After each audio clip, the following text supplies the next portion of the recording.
صدیوں پرانی بات ہے، ہندوستان کے ایک چھوٹے سے قصبے میں ایک شخص رہتا تھا، نام تھا شیخ چلی۔ بھولا بھالا، نیک دل مگر نہایت سادہ مزاج۔ اس کی سادگی کے قصے دور دور تک مشہور تھے۔ گاؤں کے بچے، بوڑھے، سب اس کی باتوں پر ہنستے بھی تھے اور پیار بھی کرتے تھے۔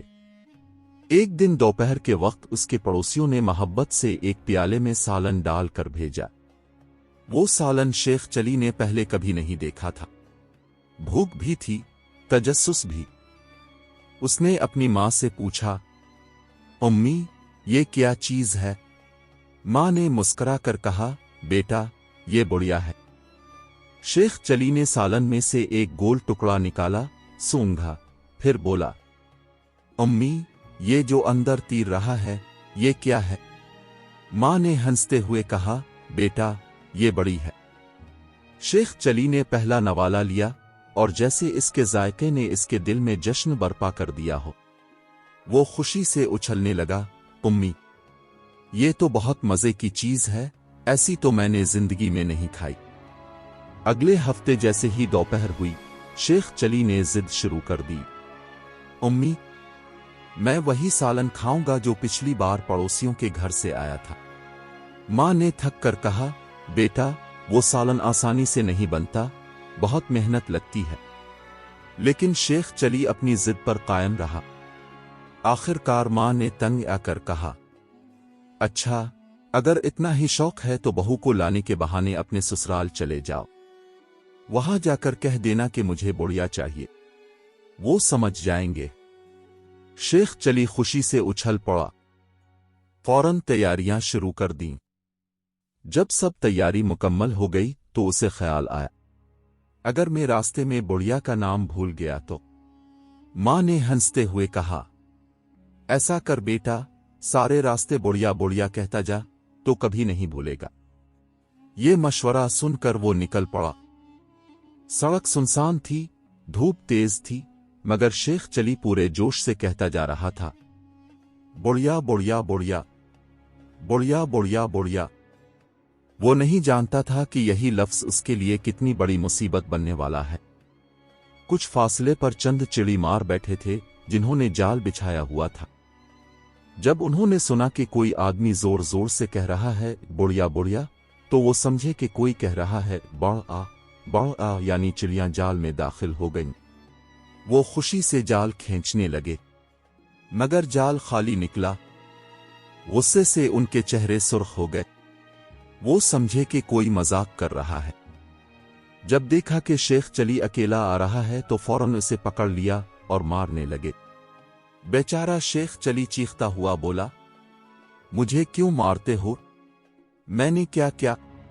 چڑی مار بولے، تو کیوں چلا رہا تھا بڑھیا بڑھیا؟ ہمیں لگا تو ہمارا مذاق اڑا رہا ہے۔ شیخ چلی نے روتے ہوئے پوچھا، پھر میں کیا کہوں؟ ان میں سے ایک نے طنز سے کہا، جا اب کہتا جا، آتے جاؤ، پیستی جاؤ، تاکہ کوئی سمجھے نہیں۔ شیخ چلی نے سکہ سانس لیا، کپڑے جھاڑے، درد سے کراہتے ہوئے اٹھا اور چل دیا۔ اب وہ اطمینان سے دہرا رہا تھا، آتے جاؤ، پیستی جاؤ، آتے جاؤ، پیستی جاؤ۔ لیکن قسمت کو تو جیسے اس کی نادانیوں پر ہنسی آتی تھی۔ کچھ دور گیا تو درختوں کے نیچے چند چور اپنا مال زمین میں دبا رہے تھے۔ انہوں نے جب یہ آواز سنی تو گھبرا گئے۔ یہ تو کوئی سپاہی لگتا ہے، ایک چور بولا، کہہ رہا ہے آتے جاؤ، پیستی جاؤ، مطلب ہمیں پکڑنے آ رہے ہیں۔ سب چھپ گئے، مگر جب دیکھا ایک دبلا پتلا، معصوم چہرے والا شخص آ رہا ہے تو سمجھے کوئی بے وقوف آدمی ہے، مگر احتیاط کے طور پر پکڑ کر پوچھنے لگے۔ شیخ چلی نے کچھ بتانے سے پہلے ہی وہ اسے پیٹنے لگے۔ شیخ چلی اب بے فکری سے اپنی راہ پر جا رہا تھا، ہاتھ میں لاٹھی، کندھے پر چھوٹا سا تھیلا، چہرے پر ہمیشہ کی طرح سادگی اور دل میں خوشی کہ اب کوئی مجھے نہیں مارے گا۔ وہ دھیرے دھیرے لہجے میں بولتا جاتا، لاتے جاؤ، دباتے جاؤ، لاتے جاؤ، دباتے جاؤ۔ لیکن قسمت تو جیسے ہر موڑ پر اس کے ساتھ کھیلنے پر تالی ہوئی تھی۔ कुछ फासले पर चंद लोग एक जनाजा लिए जा रहे थे।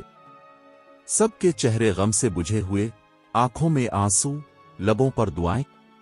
कोई अना लिल्लाह वाना इलैहि राजिऊन पढ़ रहा था, कोई अल्लाह मरहूम को जन्नत दे कह रहा था।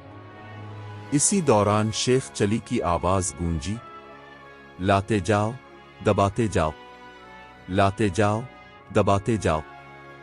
जनाजा उठाने वाले ठिठक गए, सबके दिलों में आग लग गई। एक बूढ़ा शख्स चीखा, अरे बेशर्म, हम अपने बेटे का जनाजा ले जा रहे हैं और ताफ कह रहा है लाते जाओ दबाते जाओ, तुझे शर्म नहीं आती? लोग गुस्से से इसके गिर्द जमा हो गए। किसी ने लाठी मारी, किसी ने धक्का दिया। बेचारा शेख चली जमीन पर गिरा, हाथ जोड़कर बोला, अल्लाह के बंदो, मैं तो नादान हूं, मुझे तो पता ही नहीं कि तुम क्यों नाराज हो गए। मजमा में एक बुजुर्ग ने तरस खाकर कहा, बेटा, अब ये अल्फाज मत कह, ये गमज़दा दिलों को चुभते हैं। अगर कुछ कहना ही है तो कह दिया कर, ऐसा अल्लाह किसी के साथ ना करे। शेख चली ने फौरन सर हिलाया, जी जी बेहतर। फिर चल पड़ा, जबान पर नए अल्फाज, ऐसा अल्लाह किसी के साथ ना करे, ऐसा अल्लाह किसी के साथ ना करे। अब उसे यकीन था कि ये अल्फाज किसी को बुरा नहीं लगेंगे, मगर किस्मत अभी हंसी नहीं रुकी थी। कुछ दूर गया तो शोर शराबा सुनाई दिया। ढोल की थाप, साज और संगीत, हंसी खुशी की महफिल एक बारात गुजर रही थी। लोग खुशी में झूम रहे थे। दुल्हन के घर के बाहर रोशनियों का समंदर था। शेख चली को ना ये मंजर समझ आया ना मौका। वो अपनी ही धन में ऊंची आवाज में दोहराता गया, ऐसा अल्लाह किसी के साथ ना करे, ऐसा अल्लाह किसी के साथ ना करे। बारात वाले चौंक गए। एक नौजवान बोला, ओए ये मनहूस क्या बद्दुआ दे रहा है? हमारी शादी हो रही है और कहता है ऐसा अल्लाह किसी के साथ न करे। सब के सब गुस्से से भर गए। कोई ने पकड़कर झटका दिया, कोई ने कान मरोड़ी। शेख चली चीखता रहा, अरे मैं तो भलाई की बात कर रहा हूं, बद्दुआ नहीं दे रहा। मगर कौन सुनता। आखिर एक अक्लमंद बाराती ने कहा, छोड़ दो यार, ये पागल लगता है। फिर इसने नरमी से पूछा, बाबा जी, अगर तुमसे हर कोई नाराज हो जाता है तो अब कुछ भी मत कहना, खामोश चले जाओ। शेख चली ने आह भरी, हां शायद अब यही ठीक है, ना बोलूं तो शायद अमन रहे। अब वो चुप हो गया। बस हुआ की सरसराहट, कदमों की चाप और खामोशी उसका साथ दे रही थी। कई मील चलने के बाद वो शाम के वक्त अपने ससुराल जा पहुंचा। दरवाजे पर दस्तक दी। अंदर से हंसी खुशी की आवाजें आ रही थीं, जैसे घर वाले किसी की आमद का इंतजार कर रहे हों। दरवाजा खुला तो सास खुशी से बोली, अरे वाह, दीमाद साहिब आ गए, आइए आइए अंदर आइए। ससुर ने गिले लगा लिया, बेटा तुम आए तो घर में बहार आ गई। शेख चली के लिए ये सब कुछ नया सा था। सारा खानदान उसकी खातिर मदद में लग गया। कोई पानी लाया, कोई दस्तरखान बिछाने लगा। ताजा सालन, चावल, हलवा, रोटियां, खुशबू ने कमरे को भर दिया। सब ने कहा, बेटा खाना शुरू करो। मगर शेख चली खामोश बैठा रहा। ससुर ने पूछा, क्या हुआ बेटा, कुछ पसंद नहीं आया क्या? शेख चली ने नरमी से कहा, हम तो वही खाना खाएंगे। सब हैरान हुए, कौन सा खाना बेटा? शेख चली ने पर एतमाद लहजे में कहा, वही खाना जो पिछली बार आया था। सब एक दूसरे को देखने लगे।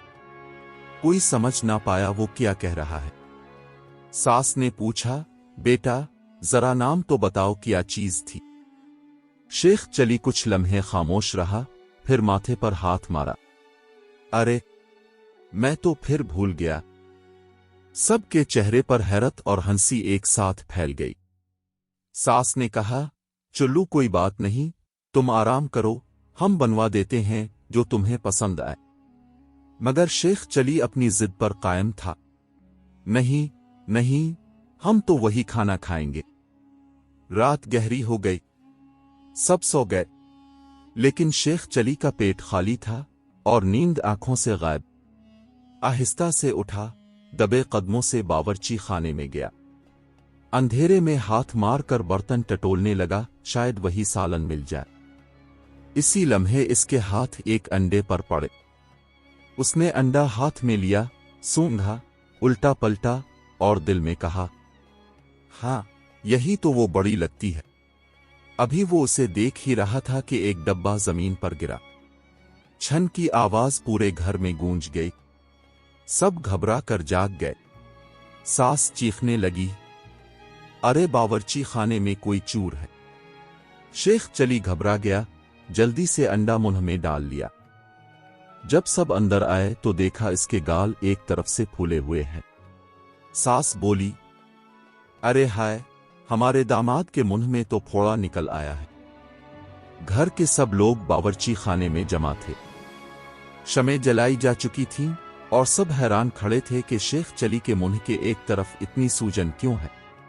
सास घबरा कर बोली, अरे हाय, हमारे दामाद के गाल में तो फोड़ा हो गया है, इसलिए तो कुछ खा नहीं रहा था। ससुर ने परेशानी से कहा, फौरन हकीम साहिब को बिला लाओ, कहीं ये फोड़ा अंदर ना फैल जाए। रात के पिछले पहर एक खादिम दौड़ता हुआ गया और करीबी गांव से हकीम साहिब को ले आया। हकीम साहिब ऊँघते हुए अंदर दाखिल हुए, मगर जब देखा कि पूरा घर फिक्र में डूबा है तो उन्होंने संजीदगी से शेख चली का मुआयना शुरू किया। उन्होंने नब्ज देखी, गाल दबाया। जैसे ही दबाया, शेख चली ने फौरन मुंह की तरफ अंडा दूसरी जानिब घुमा लिया। हकीम साहिब को शक हुआ। उन्होंने दूसरी तरफ दबाया तो अंडा इधर सरक गया। यही अमल कई बार हुआ। कभी गाल दाएं तरफ उभरता, कभी बाईं तरफ। हकीम साहिब ने हैरत से कहा, सुभान अल्लाह, ये तो बड़ी खतरनाक बीमारी है, बहुत ही बड़ी। अभी ये बड़ी का लफ्ज उनके मुंह से निकला ही था कि शेख चली के कानों में बिजली कौंध गई। इसके चेहरे पर चमक आ गई, आंखों में खुशी भर गई। वो झटके से उठा, मुंह से अंडा निकाला और जोर से चीखा, अम्मी जान, यही तो है, यही तो बड़ी है, यही तो मैं ढूंढ रहा था। पूरा घर चंद लम्हे साकित रह गया, फिर कहकहों से गूंज उठा। सास हंसी के आंसू पोंछते हुए बोली, अरे मियां, तुम तो सचमुच के भूले निकले, इतनी मारी खाकर भी बड़ी नहीं भूल सके। हकीम साहिब भी हंसते हुए बोले, ऐसी बीमारी में दवाई की नहीं, दवा की जरूरत है। सब ने खुशी से बावर्ची को आवाज दी, जल्दी से दामाद साहिब के लिए बढ़िया सालन बनाओ। कुछ ही देर में खाना दस्तरखान पर आ गया। खुशबू फैल गई। शेख चली ने पहला नवाला लिया तो उसके चेहरे पर वही खुशी लूट आई जो बचपन में होती थी। उसने मुंह भरते हुए कहा, अल्लाह का शुक्र है, आखिर बड़ी मुझे याद आ गई। सब हंसने लगे। ससुर ने मोहब्बत से पूछा, बेटा, रास्ते में तुम्हारे साथ क्या क्या हुआ? शेख चली ने मजे से खाते हुए सारी कहानी सुना दी। कैसे चिड़ी मारों ने मारा, चोरों ने पीटा, जनाजे वाले नाराज हुए और बारातियों ने भी ठोक बजा दी। ससुर, सास, नौकर सब हंसी से लूटपोट हो गए। सास बोली, बेटा, तुम्हारी नादानी में भी कुछ ऐसी मासूमियत है जो दिलों को हंसा देती है। शेख चली ने हंसते हुए कहा, अम्मी जान, शायद बुढ़िया खाने की कीमत यही थी, थोड़ी सी मार, थोड़ा सा सबक और बहुत सी हंसी। रात गहरी हो गई। सब अपने कमरों में चले गए। शेख चली सहन में बैठा आसमान की तरफ देखने लगा। चांद रोशन था, हवा में खुनकी थी। वो आहिस्ता से बोला, जिंदगी भी अजब चीज है। कभी लोग हंसते हैं, कभी रोते हैं, मगर अगर नियत साफ हो तो हर गलती एक नया सबक बन जाती है। फिर मुस्कुराकर बोला, मैंने आज एक बात सीख ली कि जब कोई बात याद रखनी हो तो दिल से याद रखो, जबान से नहीं। मगर फिर हंसते हुए खुद ही कहा, मैं और याद रखना, ये तो मुमकिन ही नहीं। वो मुस्कुराकर आराम से लेट गया। चांदनी इसके चेहरे पर पड़ी हुई थी, जैसे फितरत खुद इस भूले इंसान पर नरमी से हंस रही हो। सुबह जब रुखसत होने लगा तो सास ने मोहब्बत से एक छोटा बर्तन इसके हाथ में दिया। बेटा, इसमें बुढ़िया रखी है, रास्ते में भूख लगे तो खा लेना, मगर याद रखना वो इस बार किसी के सामने बुढ़िया मत कहना। सब ने हंसते हुए इसे रुखसत किया। शेख चली ने बर्तन सीने से लगाकर कहा, जी उम्मी जान, इस बार मैं नहीं बोलूंगा, बस दिल ही दिल में कहूंगा बुढ़िया बुढ़िया बुढ़िया। और यूं वो चला गया। फिर वही सादगी, वही नरमी और वही भूलापन, जो हर दिल को हंसा भी देता है और सिखा भी जाता है। शेख चली की कहानी हमें ये सिखाती है कि सादा दिली, नेक नीति और मासूमियत कभी कमजोरी नहीं। जिंदगी में अगर नियत साफ हो तो गलती भी नेमत बन जाती है। दुनिया चाहे हंसे, मगर जो दिल के सच्चे हों वही असल अक्लमंद होते हैं।